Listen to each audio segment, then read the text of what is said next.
ஸ்டோரின்னு சொல்லி கேட்டிங்கன்னா, இவங்களுக்கு வந்து ஒரு 30, 35 இயர்ஸ் இருக்கும்போதே வந்து ஹஸ்பண்ட் இறந்துடுறாரு. ரொம்ப சின்ன வயசுலயே கல்யாணமான ஒரு லேடி. ஸோ, அதுக்கப்புறம் வந்து பசங்க படிக்கிறது அதெல்லாம் ஒண்ணும் பெரிய விஷயம் இல்ல. ஏன்னா, அவங்களுக்கு வந்து ஒரு 17 வயசு இருக்கும்போதே குழந்தைங்க பிறந்துட்டாங்க. அவங்களுக்கு 35 இயர்ஸ் இருக்கும்போது கிட்டத்தட்ட 20 இயர்ஸ்க்கு மேல பசங்க இருக்காங்க. காலேஜ் முடிச்ச பசங்க ஆயிறாங்க. ஸோ, அந்த காலேஜ் படிக்கிற ஸ்டேஜ்லயே ஃபாரின்ல தான் பசங்க படிக்கிறாங்க. அப்படியே அங்க செட்டில் ஆகுறாங்க.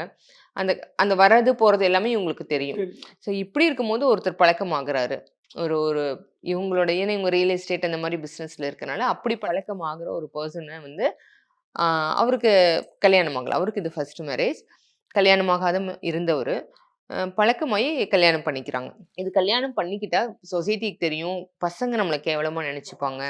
ஏன்னா அந்த காலத்துல அப்படியே ஒரு மாரி வளர்ந்தவங்கனால, கிட்டத்தட்ட ஒரு 20 வருஷமா அவர் கல்யாணம் பண்ணி, அவங்களுக்குள்ள ஒரு மியூச்சுவலா மேரேஜ் பண்ணி, அவங்களோடயே லைஃப் டிராவல் பண்றாங்க, போறாங்க, வராங்க. ஆனா இவங்க இவங்க வீட்ல இருக்காங்க.